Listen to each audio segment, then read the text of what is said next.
Hello, everybody. You might notice I've got a different background. Books on display, quite appropriate. And three books in particular that I want to display are these by the poet Spoz, who we are featuring on today's episode of Meet the Poet. Spoz, otherwise known as Giovanni Esposito. I think Spoz is just brilliant. He was the Birmingham Poet laureate in 2006, and he has been driven to bring a younger audience into poetry, working with kids and running poetry slam workshops in schools. His poetry is just so fun and engaging and often quite political as well, so it caters to all audiences. And in this Meet the Poet, we go through ideas of, we touch on accents and languages, a real idea of multiculturalism and inclusivity, especially in Birmingham, which is where Spoz's heart lies. I really think you're going to enjoy this. If you have any questions or comments or thoughts on the episode and on Spoz's work, do just leave them in the chat box below. Drop us a like, follow us on YouTube and Facebook, and all of our other social platforms at homestagepoetry. And of course, you can sign up to the poetry mailing list to be kept up to date with all future Meet the Poets like these. I hope you enjoy. Let me introduce to you Spoz. Okay, Spoz, welcome to Meet the Poet. Thank you so much for joining me. How are you today? I'm dead good, actually, yeah, and thanks for having me along. So, yeah, well chuffed. I'm chuffed to have you on board. And I mean, let's hear a bit about you. I mean, how did you get into poetry? What is your story? It's an interesting one, I guess. Well, no, it's not that interesting. I used to write lyrics in a band. I used to love a little bit of poetry at school. And then when I sort of hit 16, 17, I started listening to John Cooper Clarke and Attila the Stockbroker and John Hegley and those sort of people. And I thought, I love this wordplay. And then I just found I had a knack for it when I was writing lyrics for songs. Some of the songs were a bit dodgy and my playing wasn't great. But I just loved doing the lyrics. I just thought it was a lot of fun and wordplay, all that kind of stuff, rhyming patterns, tortured rhymes, rhyming words that shouldn't rhyme, but messing about with them until they do. Yeah, it was just fun really and a bit of a pastime and just got into it like that. Yeah, I love that you found your way through with music. I think that makes it it's more of an accessible route, I think, I if you think can. so, yeah. And Yeah. it's quite amusing. You get some very aloof and poncy musicians who, yes, yeah, well, yes, I'm inspired by Oscar Wilde and all that kind of stuff. And you go, mate, you're in the Rolling Stones, got nothing to do with Oscar. Yeah, I'm talking about Mick Jagger, of course. Yeah, you get a lot of people go, oh, yeah, it's all it's poetry, man. It's poetry. Well, it kind of is. And I just got into it like that. The whole thing of punk, really, that really appealed to me. Actually saying something that's meaningful. So yeah, got into it like that. Amazing. And I mean, what would you say that poetry, this is quite a big question. I'm sorry to lump this on you so early on in the episode, but what do you sort of, you've touched on it there, but what do you use poetry to do? What is its purpose Oh for yeah, you? yeah. It's whatever you want it to do, really. I mean, some people find it a lovely mental stimulation. Some people find it comforting to read. Some people find it funny and get entertainment from it. It's whatever you want it to do, really. And again, I do get very miffed with academics who go, "Oh, that's terrible poetry, doggerel nonsense." Well, you know what? Yeah, perhaps we're not all in the top 5% of poetic academia. And I had going slightly off, not off topic, but still on topic, really. I got really annoyed with people who were slagging off 50 Shades of Grey. Right. Now, yeah, I thought, right, know your enemy. I'm going to read it. I got to chapter 5 and gave up. It really was poor. But you know what? So what? I didn't like it, but 50 Shades of Grey turned a lot of people on to, well, turned a lot of people on, but turned a lot of people on to reading. People that wouldn't Yeah. normally read suddenly started reading books. Perhaps they'd fallen out of love with reading. And suddenly, the whole Mills and Boone crowd and all that sort of stuff. How dare we sort of sneer at people and look down our noses at them because they like that sort of stuff, you know. And that's what really gets me with a lot of academics. It's like, oh yes, where's the metaphor? Oh yes, look at this extended metaphor. But oh, shut up. Great. Fine. If you like that, like that. It's again, it's very similar to music in that. I mean, I love listening to classical music sometimes. I like listening to punk a lot of the time. I like to listen to Bowie. I like to listen to thrash metal. I like to listen to all sorts of stuff when the mood takes me. And I think poetry's a bit like that as well. And to be fair, I'm not a big reader of poetry. I like to whack onto YouTube and listen and watch, the authors of poems recite their work. And obviously, when authors are no longer with us, then I like to listen to other people reciting their work or reading their work or making it, taking it off the page and putting it on the stage. Pardon the rhyme there, but yeah, it's all things to all people and nothing to anyone, if you like, kind of thing. It's whatever you want it to be. I love that. And I mean, this is exactly what we're here for today, is we're here to hear some of your poetry. I mean, maybe let's start off with one of your particularly fun poems. We could have Harvey the Hipster Hamster. Yeah, cool. I mean, I get the impression that comedy is often very important in your writing, even so the book this comes from, Spoz's Thoughts and the Occasional Long One. Oh, I love a good double entendre. Yeah. Kids will never get it, but there you go. But no, I get the impression that comedy is very important. But let's hear the poem. Let's hear the poem. Okay, cool. Here we go. So, Harvey the Hipster Hamster then. Harvey was a hipster hamster. He looked pretty cool yet weird on account of his very skinny jeans, his specs and his bushy beard. His tight T-shirt said geek on the front. In very large printed letters, he would often wear a beanie hat and great big baggy sweaters. He'd schmooze around the riverbank with his skinny decaf soya latte. Harvey was a dedicated vegan, so it was no to cheese, sausage and pate. Harvey listened to the coolest bands that gigged at the River's Edge bar, and of all the cool dudes that played there, Justin Bieber was the coolest by far.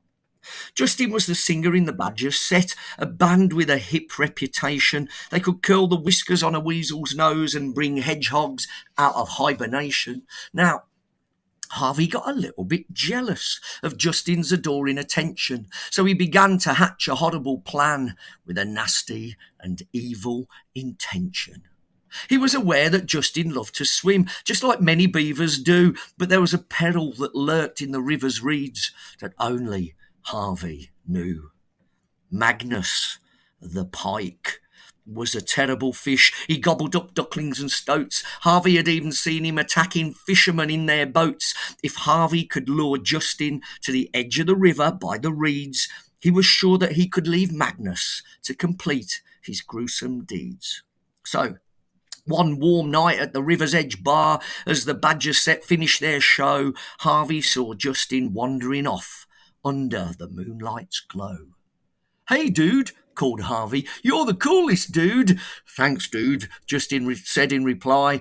"Can we take a little walk by the river?" asked Harvey. "There are some more hens who want to say hi."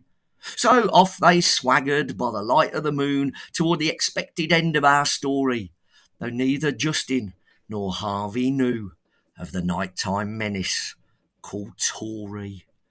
Tory's heart was as cold as stone. She snapped with a ghastly beak. When night time came, she liked to prey on the vulnerable, small and weak. Tory was a Conservative MP. Tory was a tawny owl. That's right, Tory was a tawny owl. She had cunning and stealth in gallons. She silently soared under cover of night to grab creatures with her talons. Now, Tory didn't want to risk getting hurt, and they say that owls are wise. Beavers are a little too large and strong, whereas hamsters, just the right size. Poor old Harvey never stood a chance. Snatched away in a single swoop, he was turned into a meal for the awful Tory and then turned into owl pellets and poop. So, if you ever have bad intentions you want to inflict on someone else, you'd better think twice. and try to be nice. It'll be better for your health. Boom. There we go. Round of applause. Thank Huzzah. you. Thank you. Oh, I love it. I mean, you have like two sort of almost like different styles in your writing. You have this kind which is super fun, and then you have sort of like angrier, darker poems as Yeah. well. You kind of you do both sort of like poetry that's for kids as well as poetry that's almost more for adults and Oh, more yes. political. Yeah. Which do you prefer? Where does your heart lie? Oh, it's a tough one, I love writing for kids and I love the challenge. I mean, that one there. I love writing stories in ABCB rhyming patterns, and it's a real challenge. It really is. Um, I did it again. It's all about mood. I think it's all about mood. I love writing for kids. I probably actually just err on the side of writing for kids is slightly more enjoyable because you don't have to. I don't know. You kind of you pour yourself into it, of course you do, but and occasionally, as you'll probably spot with that one as well, there's a little bit of political reference in there as well. A little bit. Tory the tawny owl, vicious, nasty, horrible. But owls have to live as well, don't they? But anyway, so yeah, I've had great enjoyment writing for kids, but I've also had great enjoyment writing for, I say not kids rather than adults, because let's be honest, not everyone over the age of 18 behaves like an adult.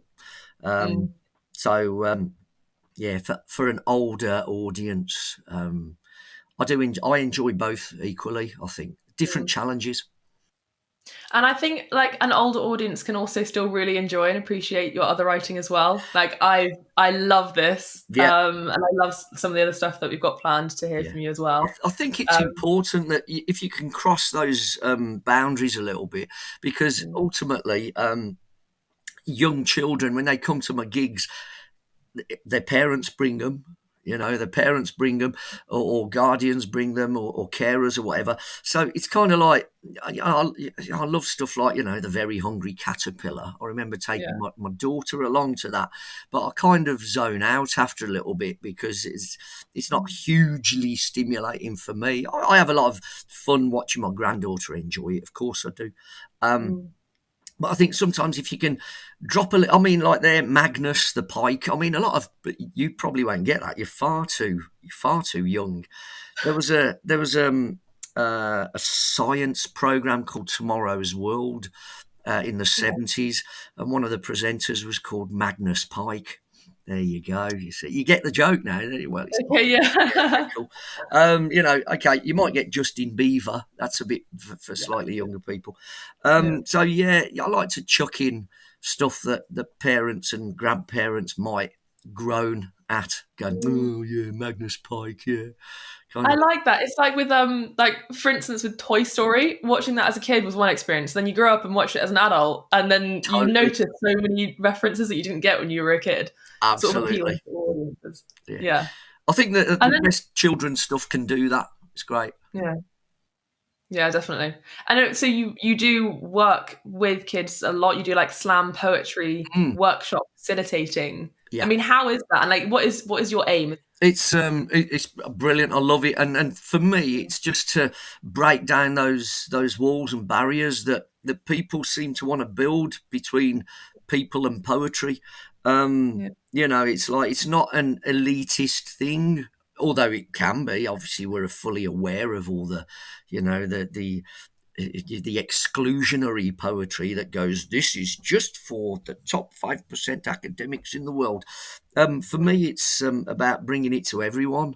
And I love to see doing the kids going cat and hat and all that sort of stuff, and it's just how they do it. It's a lot of fun. I also love to see people's faces, especially teachers, start sort of creasing up when they rhyme nice with, I don't know, mice or rice. And you go, yeah, oh no, no, don't use the word nice. No, kids, use the word nice, but use it really well, you know. So yeah, it's just about getting young people into it. There's nothing greater a feeling for me. I mean, I saw it yesterday and the day before. I was in a school in Telford yesterday with year sevens, and the day before that, I was in a lovely part of the Black Country called Tipton. Oh, it's great, how you do? So Tipton, lovely place. The way they speak, I don't know if you know about Black Country accents. It's just marvellous. Yeah. For example, the one lad, instead of saying song and long, they'll say sung and lung. Yeah, which Oh, means they can rhyme it with tongue, you see. So when you get these words that rhyme in Black Country but ordinarily wouldn't rhyme, I'll just go, kids, that's brilliant, write it down. You get oh, teachers go, no, we're trying to get them to speak a bit more of a homogenised English, and I'm going, no, leave it. Its accents are brilliant. Leave them alone. I Um, completely and agree. Yeah. embrace them and have fun with them. So, you know, they're both year seven groups I worked with on Monday and Tuesday. And, you Mm. know, I ask them, I say, who thinks poetry's boring? And they all put their hands up, you know, and then after about 45 minutes where we've done a few little rhyming battles and written a few rhyming couplets about chocolate, and we've done a little chocolate rap, and you know we rhyme Snickers with knickers and all that kind of stuff. Suddenly they all want to have a go on the mic, and they're writing and they're getting involved, and they forget that, oh, everyone tells me poetry's boring, but I'm enjoying myself now. There's nothing greater than that, where you see kids actually getting involved and writing and doing it. It breaks your heart sometimes, to be fair, because I mean, yesterday I was talking to one of the teachers afterwards, and she was quite emotional about a girl who'd gotten up to read and read her little rhyming couplets about chocolate, who had a reading age of 6, and she was 11 or 12, you know. And for Mm. her to have the courage and the confidence, and she didn't want to do it at first, but there was something, I don't know, something in the day and what the kids were doing, that she went, you know what, I'm going to have a go. And she got up, and you know what, she got a massive round of applause from her peers, who know that I don't know whether she has dyslexia or what, but you know, they knew this was a big thing for her. And kids, you know, they say kids can be cruel, but kids can be so caring and loving and sharing as well. But yeah, stuff like that makes it so worth it. And I have to pinch myself sometimes and go, crikey, I'm getting paid to do this. You know, Yeah. it's better than It's working for a living. it sounds like you're doing fantastic work, Spoz. Thank you so much for sharing that story about that girl. That's really, that's encouraging and inspiring and wonderful. Mm. Um, okay, how about we have another reading? I think we could have a reading from Canaligator. Oh, right, Um, okay. My graphic novel, see, this was another thing that got me into reading pictures. yeah. I used to, again, my age, in the 70s, I'm not 70, sorry, I'm talking about in the 70s, Marvel comics were my thing. And it was absolutely brilliant. Used to go down on a Saturday morning when the delivery used to turn up of the next issues of Marvel Comics, and queue up and get the. I wasn't big on Spider-Man. X-Men was my thing. I loved X-Men, and I'll be totally honest. I used to look at the pictures, and then I thought, I suppose I better read what's going on, and then I'd go through and read it. But first thing that struck me were the illustrations, and when I wrote Canaligator, it's the longest poem I've ever written, 3,800 words in 7 chapters.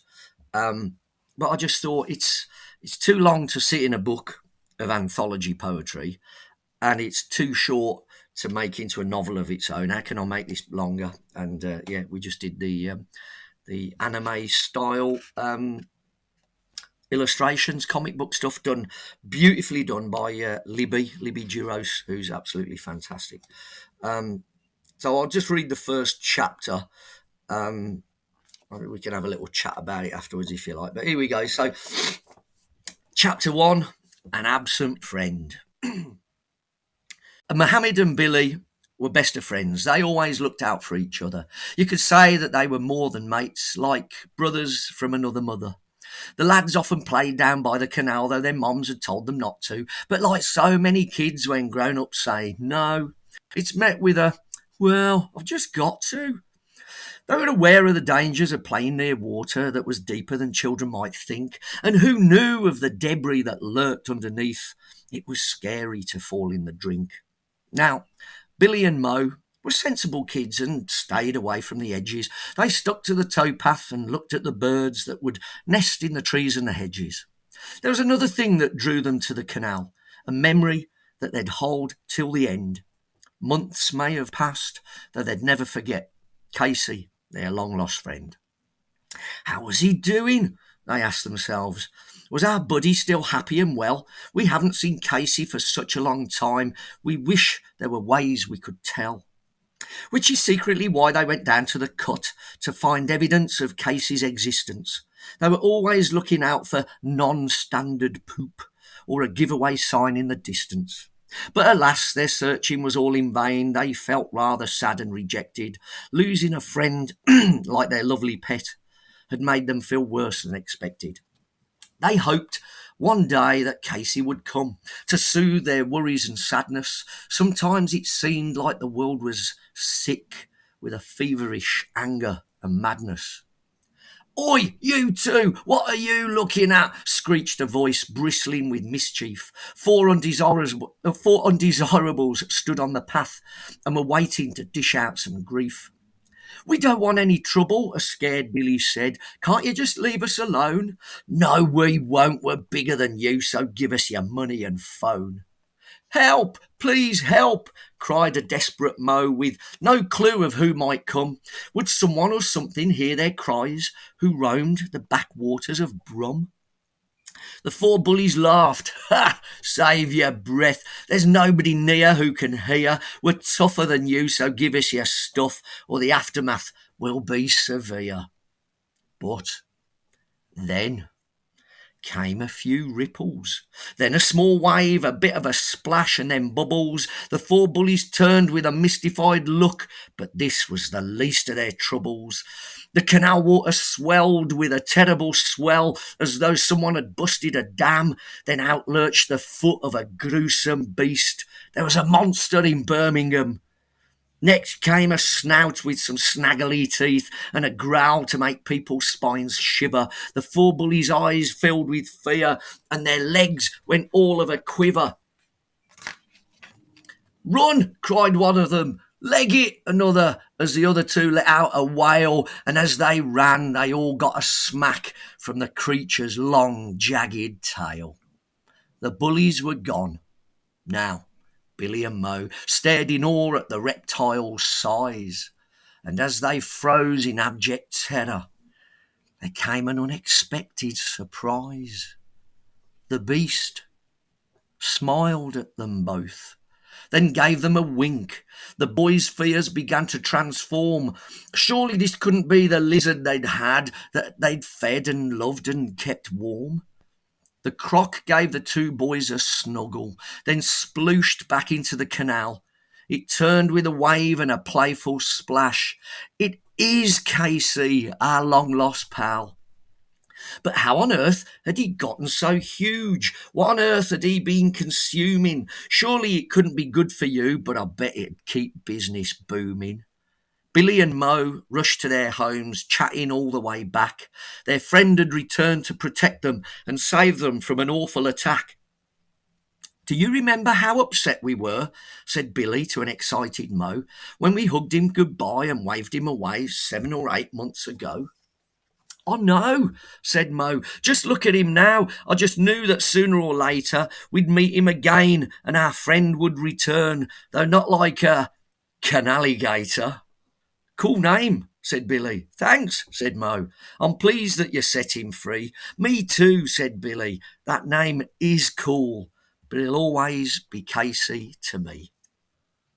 Ba-boom. There we go. Brilliant. Thank you, Spoz. And everyone watching needs to get a copy to find out what happens in the next chapter and how it continues.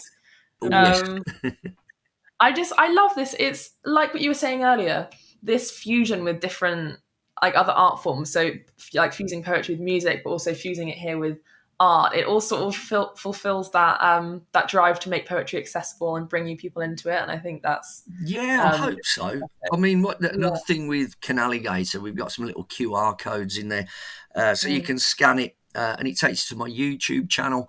And I've got a friend of mine, Loz, Spoz and Loz. There you go, Loz Lawrence Raybone, who's a fantastic musician. And I just said to him, "Look, I'll record all the audio, send it to you, and can you set it to music?" Which he did absolutely brilliantly, and he did some stuff which I just did not expect at all. So what we did on my YouTube channel, where the QR codes take you, I mean, you don't need the QR codes. You can just go to Spoz Poetry for Kids on YouTube. Make sure that's the site you get, though, because there is another Spoz Poetry YouTube channel which is not suitable for young people. That's where you get a lot of the angry stuff that we're going to talk about in a bit. But Spoz Poetry for Kids is there, and it's got all 7 chapters. And what I did, I chopped up the illustrations and made it like a little comic book film. With me reading it and Loz doing the music, so proper multimedia stuff. So yeah, like you say, it's all about accessibility. Yeah. And it's very much set in Birmingham. Like that's really important to the story. And we haven't even mentioned yet, but once upon a time you were the Birmingham Poet Laureate. I was, yeah. You were. What did that entail? What did you get up to? Oh, crikey, I just pratted about for a year, actually. No, again, my remit for that was just to get young people involved with poetry. I went round. It was a lovely time, actually, when money was around. When money was being distributed properly, whereas now people just hoard it and hide it away, and the government don't give it out to the places that need it most. Yeah, a little political rant there. So yeah, when libraries had money to invest in their communities, I went around various libraries around Birmingham just doing my little workshops for kids, and they'd come in for free and have a bit of fun. And again, it was all about making it accessible to young people, having a bit of a laugh. And occasionally I'd have to write for certain occasions. 1 or 2 occasions I'd kind of go, yeah, I'm not really interested in that. We'll give it to the Young Poet Laureate of Birmingham. And sometimes you get asked to write for stuff that I really didn't feel qualified to write about. You know, there's nothing worse than a white, cis, middle-aged geezer doing a poem about the Holocaust. You know, I can't address issues like that with the gravity that it needs and with the seriousness that it needs. So I kind of said, look, you know, I don't want to patronise anyone, and you know what, we've probably heard a lot of poems about the Holocaust. What do I know? You know, all I know about the Holocaust is what I've read and what people have told me. There are far more people better qualified than me that can and should write about the Holocaust, lest we ever forget, you know, anything like that. And we're seeing how evil humans can be again right now. And it seems to be an ongoing thing, doesn't it? It's so... And I've gone off topic. Sorry, back to what we were doing about. We were talking about Birmingham Poet Laureate. Yeah, I kind of went, you know what, crikey, if I can get it, anyone can. Yeah, very humble of you to say. God, yeah. I mean, some of the other poets laureate, the current one, Casey Bailey, and I've known Casey for quite a while, and no surprise, Casey rocks up as the Canaligator in Canaligator. It's marvellous, and there's been so many wonderful poets who have been Poet Laureate of Birmingham. Ros Goddard, Dreadlock Alien, Richard Grant, who was the Poet Laureate before me, massively influential on my writing and why I'm here now, to be perfectly honest. If it wasn't for him, I wouldn't be here now. I really wouldn't. Mm. So many brilliant poets. And I have to doff my cap. You say I'm being humble. When you hear these people perform and write, I just go, whoa, if only I could do that. Yeah. But yeah, and like you say, it's like music, it's like music. Some people hate Ed Sheeran. I actually think he's brilliant. I've seen him like when he was 17 at a pub in Birmingham. I saw him Oh, play. really? Yeah, he was Wow. off the scale brilliant. And, of course, a bit of success and you get the haters jumping on board, don't you? I say a bit of success, a lot of success. Fair play to Yeah. him. When I saw him when he was 17 in the Hare and Hounds in King's Heath, the guy was brilliant, absolutely brilliant.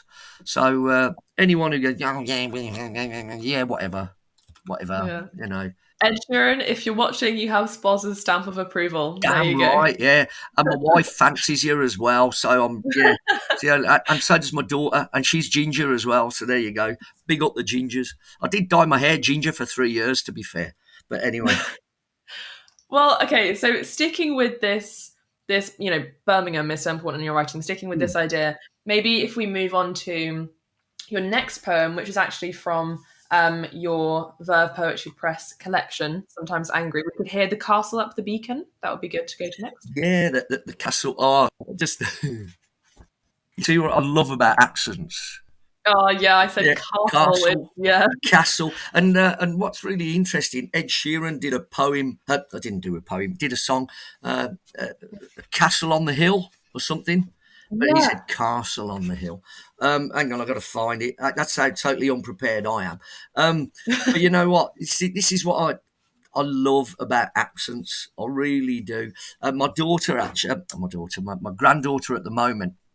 So her grandparents on her dad's side are from Kent, right? So it's last, past, fast, and castle. Yeah. And then there's me and my wife. Brummie's last, past, cast, and fat and castle. And the other day we were watching TV, and she said, "Oh, look at the castle," and I went, "Lola, it's castle, castle." She went, "Castle." I said, "Yeah, castle." But no, we have a laugh. So, Castle Up the Beacon. Right, bit of context. There's a lovely place called the Lickey Hills. Right, that sounds weird, doesn't it? And there's a place called Lickey End as well. But anyway, we'll skip over that one. So the Lickey Hills. I grew up in the Lickey Hills. The little village where I'm from, Rubery. You're surrounded by the Lickey Hills, and you can look up and you see this beacon hill. And it was a beacon in the past, used as a beacon. And it was the beacon in between Bar Beacon in Great Bar and the Malvern Hills in Worcestershire. So this was the intermediary beacon to warn of invaders. And the Cadbury, we've heard of Cadbury's. So the Cadbury brothers had the Cadbury factory in Birmingham, and they gifted this big chunk of land to the people of Birmingham and said there will be no development on this. It will stay as hills and greenery for people to walk and enjoy. How they ever got ownership of it is another question. But anyway, we'll skip over that. So this is the Castle Up the Beacon. I can see your house from here. In fact, I can see all of your houses from here. And when the weather's clear and the sky's as blue as a Saturday afternoon at St Andrews, win or lose, I will always choose this. I'm your borderland beacon that bore down on you from birth, giving Rubery a view like Google Earth before we even knew what computers were. They call me a toposcope these days, but I will always be your castle, more than just a Cadbury treat sat upon this grassy hill, and from this toppest top, it's hard to see the veins of your rich realities, your variety of societies and your diverse nationalities. Zoomed out up here hides the hustle and hurry of you, webbed feet flapping like the clappers when all I see is a swan. But I know what goes on. I've felt it in the happy skips of inner city children. I've heard it in the banter of 100 different languages. I've smelt it in 1,000 trades of glass and cars and chocolate. I've sampled it in spices, samosas, and cheese sandwiches. I've been watching Birmingham and the Black Country grow up here. I can see roads like rivers ebb and flow up here. I've wept with family generations as they come and go up here. I've seen the fervent kisses of mistletoe up here. I've chuckled at tangled kite strings and clumsy gambols, laughed at pet dog picnic pirates as they plundered ham rolls. I'm the fortress in the forest that you long to get lost in. I'm the smile on your face. I am Ace. I am Boston. Badoon. Definitely deserving a round of applause. Oh, thank you. There's a few colloquialisms in there. I had Gambols. to look up Boston. Right, I didn't know Boston. that one. Okay, Boston Yeah. just me. Actually, there's a lot of people from the Black Country that will say, you Brummies nicked that off us. Boston just means really good, brilliant, fantastic. Yeah, if something's Boston, it's really good. Gambols. Gambols are just, roly-polies, forward rolls, gambols. There you go. I I love can't that. remember. There might have been a few others as well, but hey. I just think, this is it's your work, and your attitude to poetry in general is so inclusive, and this is like a beautiful example of it, with all of the, when you talk about all of the hundreds of different languages and the trades and the foods and everything and all of those senses. Like, it's just amazing. I love how that comes through in this poem, whilst also sort of retaining that identity of Birmingham and, these colloquialisms that you mentioned. It's brilliant. I I mean, we've really got like it. a place in Birmingham which I love going to called the Balti Triangle. Okay. What's really amusing, and only in Birmingham, it's not actually a triangle; it's a rectangle with one end missing. So they, so it's three roads: Stratford Road, Ladypool Road, and Stony Lane. And these three roads are just massively populated with what used to be, mainly curry houses, Balti houses. Balti, I believe, is just the word for bucket. I'm not sure which Asian language, Urdu, Punjabi, I'm not sure. And essentially, the whole dinner is cooked in a bowl and served in the bowl or bucket, whatever. And you know what? Food is such an important part of culture. And now, what's brilliant with those three rows, we're starting to get a few more Turkish food, eateries popping up. We've got a few Syrian refugees who have set up businesses there, and there is nothing better than going in and just sampling the world in Brum. Yeah. It really is, and I love it. And food is such an important part of culture and language. I mean, sometimes I work in schools where English is the second language for a lot of the kids. Excuse me. And I say to them, write in your language, and translate it into English for us. So us ignorant English can understand what you're saying. And there is something beautiful. And there's a poet in Birmingham, Bogdan Piasecki, Polish guy, who's a Dr. Bogdan, actually. Teaches at the university, teaches poetry translation, and he's helped me with a few of my translations. The guy speaks 5 languages fluently. I did a couple of translations into Italian. He does admit he's not that good at Italian, but he does know bits of it. And he does a poem. He does a poem in Polish for non-Polish speaking listeners. And there's something brilliant about. I have no idea what he's saying, but it just sounds amazing. It's like listening to instrumental music. That's how I relate it. And just listening to people. I love listening to languages. I do. I'm lucky. I do speak Italian, although I speak with a Neapolitan dialect, and a few of my mates in Bologna, which is further up north in Italy. Whenever I speak Italian with them, they're chuckling away, and I'm going, what's the problem?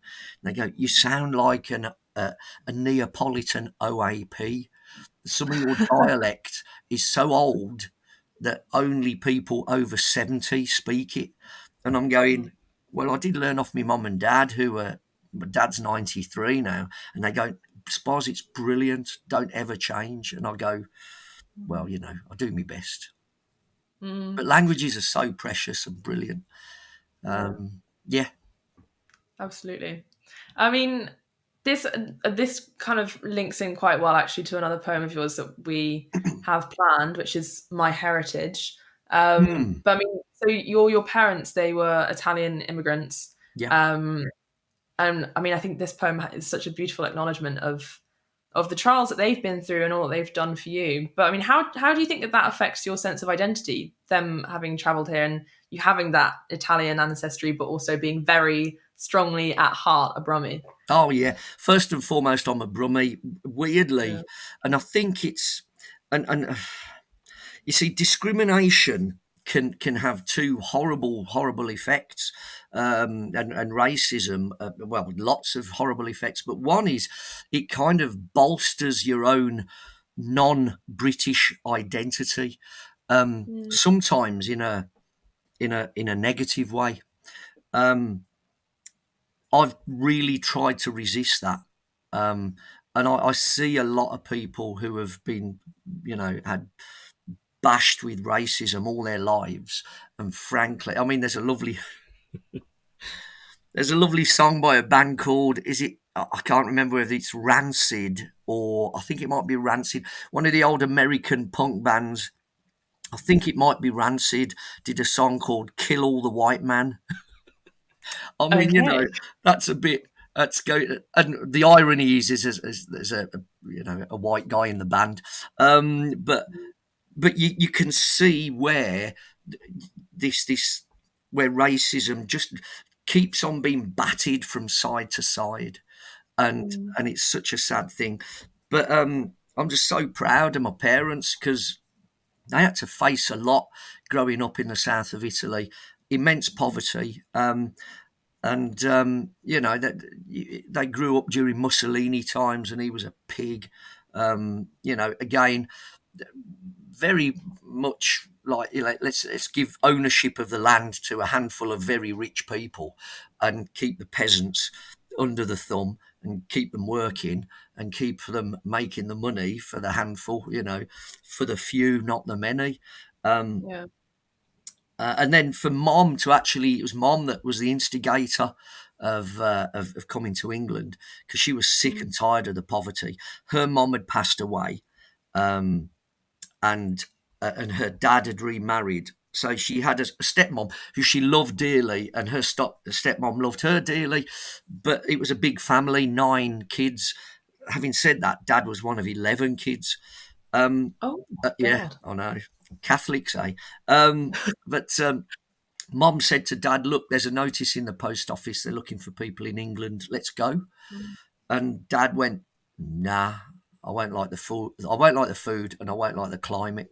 So Mom went, "Fine, I'm going with a friend of hers." She came over with a friend. It took my dad 2.5 years to get his backside into gear and come over. two Yeah, and a half yeah, years. two Oh and a my half years. God. And the thing was, they were both essentially illiterate as well, because again, education not a priority, not provided for everyone. Um, and they just worked to put food on the table and all that sort of stuff. So communicating was difficult, and it was all done through letters and all that sort of stuff. But yeah, Dad came over in the end. That's what love does for you, innit, eh? Mm, And they got married, and that was that. I'm one of 4. But had that not have happened, I'd be a farmer now. I'd probably be 2 or 3, possibly 4 stone heavier. A lot of my mm, cousins, bless their hearts, I love them dearly, but I've lost a few cousins in Italy. Um, mm. Vincenzo, he was flipping 20 stone when he died, and Domenico, my other cousin. And this is it, it's very different, and I often think what might have happened had they not had that bravery. And I take my hat off to anyone who, especially from non-English speaking countries, that Yeah. have the bravery to get up and up sticks.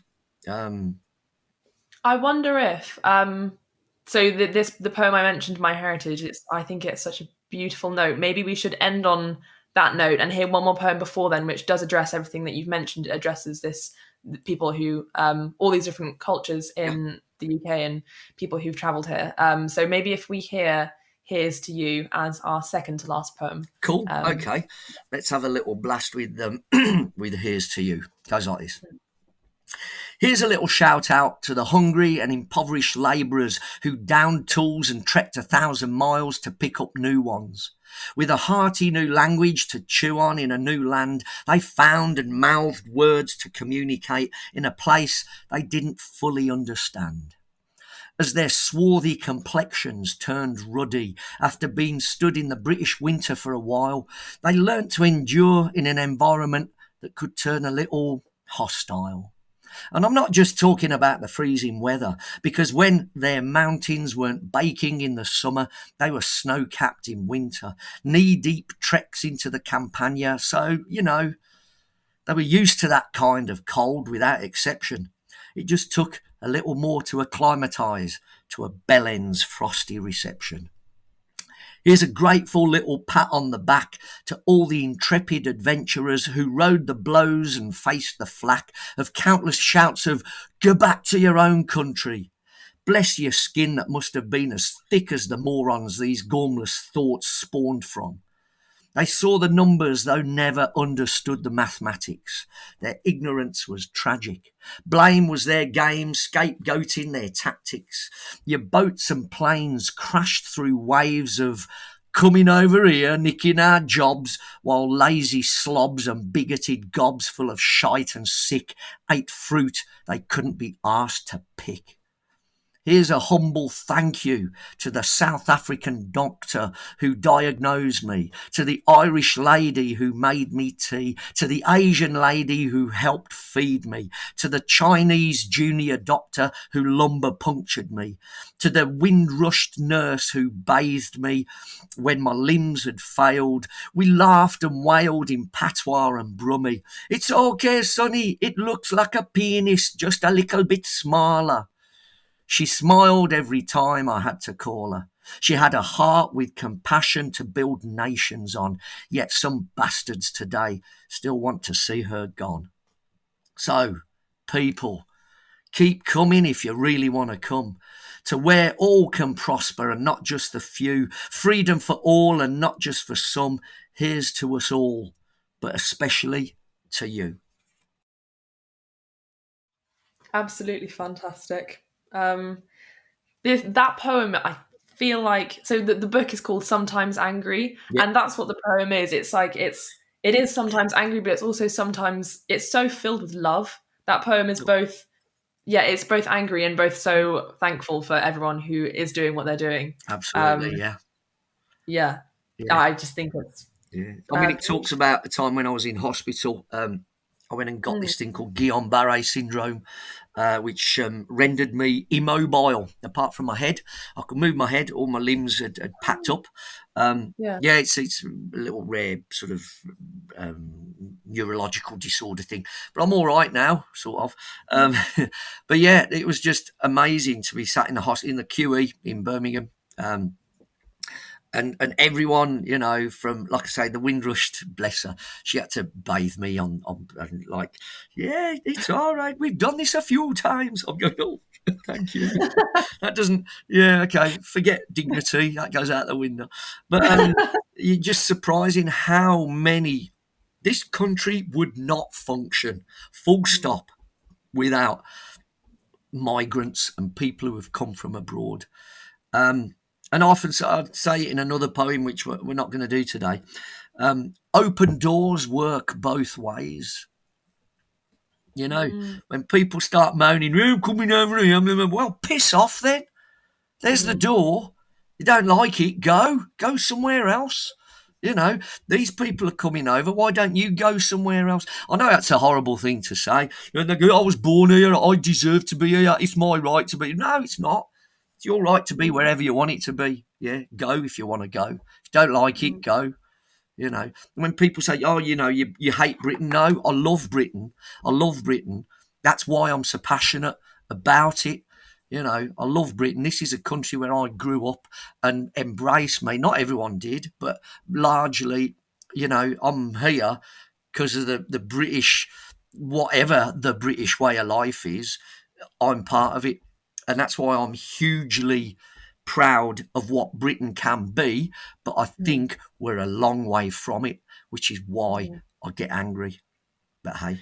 I think that it sums up your work perfectly. This pride, but also this real push for more, and you're driving for this inclusivity and for this acceptance and love for one another. And I think it's perfect. And we've just about come to the end. We have got one more poem of yours to hear, and it would be really nice to end on that note. But Spoz, I have to say thank you so much for chatting with me. You've been such an interesting guest. Thanks, Florrie. Cheers. Thank you. I've loved the work. And anyone who's watching at home, please do drop a comment with your thoughts on Spoz's work. I'm sure we'd love to hear what you have to say. And of course, subscribe to our channels, sign up to our mailing list to know what's going on, all sorts of events like these. I'm really pleased that you've watched, and I hope that you have liked this too, as I have. I've had so much fun, Spoz. But yes, over to you for this is your last poem that I mentioned about your parents. So yes. Nice one, thank you. Right, I'm going to challenge myself here. I'm going to do it from memory. That's how scary this is now. Whoa, here we go. On the edge. Living on the edge, man. It's my heritage poem. It goes like this. To resemble someone of stature, or to capture a feature that rouses rapture, could be classed as a wonderful thing. Perhaps you're the image of Martin Luther King, or perhaps Gandhi, John Lennon, Kate Bush, or Bob Marley. Me, I look a bit like the great Joe Pasquale. But that's okay, because he's a nice guy, so don't try and belittle me, because both Joe and I have an affinity with Italy, and I've been there, that speck of an Italian village where Mum and Dad came from, like that nugget from heaven, and I'm wondering if it's the same one that they left behind. Geez, were Mum and Dad blind? Though I guess things are never quite what they seem, because it's a pig being the cat that never gets the cream. So, it's arrivederci campagna and buongiorno Brum. I'm so glad that Mum and Dad had decided to come to the UK to start a new life in a new way, because if they'd have decided to stay, I could have been herding goats now, with my farming know-how that I would have acquired had their work permits expired, or they'd chosen not to be part of that labour migration that made my mum and dad foreigners in this nation. And didn't they know it? So it's hi-ho, it's off to work, there you go. Treat 'em hard is a wop, treat her rough, she's a dago. It's tough trying to work and pick up a language when all you want is a panini to make the sandwich. Then us kids come along and it's school days anew. The Catholic nuns changed our names, 'cause Giovanni won't do, we'll call you John. It's much easier to say. It's what the English translation is anyway. You can call him what you like when you're in your own home. But as you Italians say, when in Rome. Now, don't shed a tear, don't pass around the tissues, because I'm wondering if Joe Pasquale had to face the same issues of funny name taunts in his neighbourhood, thanks to Enoch Powell and his rivers of blood. Anyway, Giovanni fades, but John works hard in class, heads down and study, and I hope that I'll pass my exams. So, what were Mum and Dad's plans? Well, they didn't want me following in their tracks, long hours, hard labour, sweating blood, breaking their backs. A wecka with the Uber. Right, this would be my mum talking. Try and do my mum's accent. Here we go. Trigger warning, bad Italian accent coming. A wecka with you brain, I get the good pay, and I save a bit of money for the rainy day. I get a nicer house and I get a nicer car, and I don't waste too much time with I play the guitar. So that's nearly what I did, and that's really why I'm here, to pay homage to two stalwarts and all a hold dear. The definition of the axis upon which I revolve is down to their courage, their strength and resolve. Stop whatever you're doing and give this a watch, because trust me, you are going to love it. Like the dreams of my youth, where in sleep I sought out validation from favoured artists, I woke myself up with a croaked inner voice proclaiming, I need that. I was speaking of the cape. If only I could wear its skin like my own and feel what it feels to be the sound of reverence and just rest and rest in it. I had a dream I went to see the Roots.